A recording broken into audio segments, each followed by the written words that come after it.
I use Canva to make PDFs that have clickable links in them to give students resources to work on specific areas of their writing. So I do this for literacy units. I've been using this kind of thing for a couple of years. Whenever they say, I'm done, now what? Or I finished, I say, okay, go to number 1, go to the writing conference. It says, you finished writing your story, so you're done, right? Not so fast.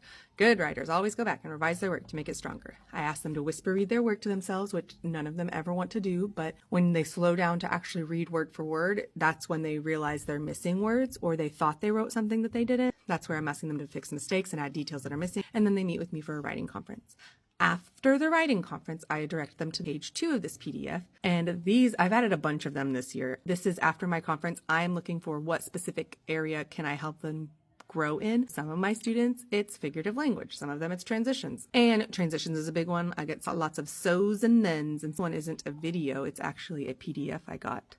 From who? From Think Literacy. Then I say, okay, you've watched this video. Now I want you to try to improve something. Sometimes what happens when I'm having kids add dialogue is the whole story becomes just what the character says.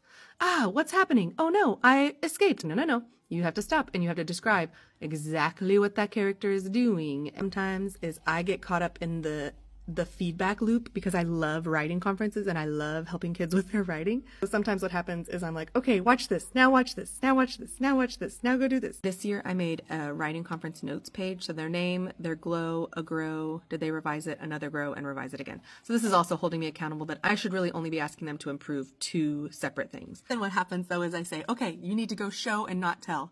And they go do 1 sentence of showing and not telling. And I say, cool, now go do the rest of your story.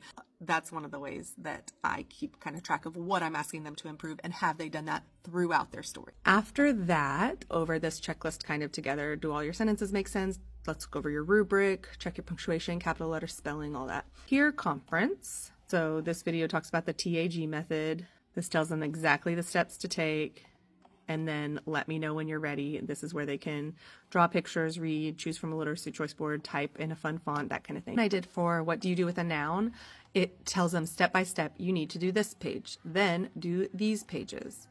After that, write a draft on notebook paper. You're finished, right? Nope, whisper read, always the whisper read.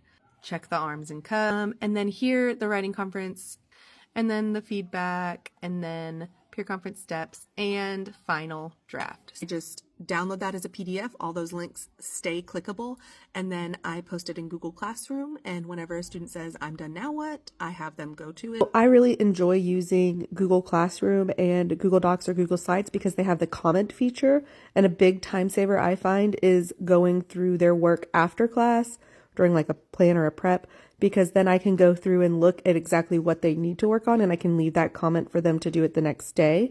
And then whenever they come to me, it's more we're going over their examples of that, and I'm not having to go through and read and decide what should they be working on in this moment, because if I have 28 kids that I'm doing that with, that would take the whole time and I wouldn't even get through everyone. So if I can do that beforehand, it saves me a little bit of time. And then during the class time, that's when they're actually watching those videos and working on those things. And if a student needs extra help, then I can one-on-one with them. But it really cuts down on that conferencing time for the students who don't really need that one-on-one. They just need a direction. And then when they bring it to me, it's a reminder for me what we're looking at. And then if they need more explanation, I can give that to them. But some of them are like, oh, watch a video, do something based on the video, got it. And they can go from there.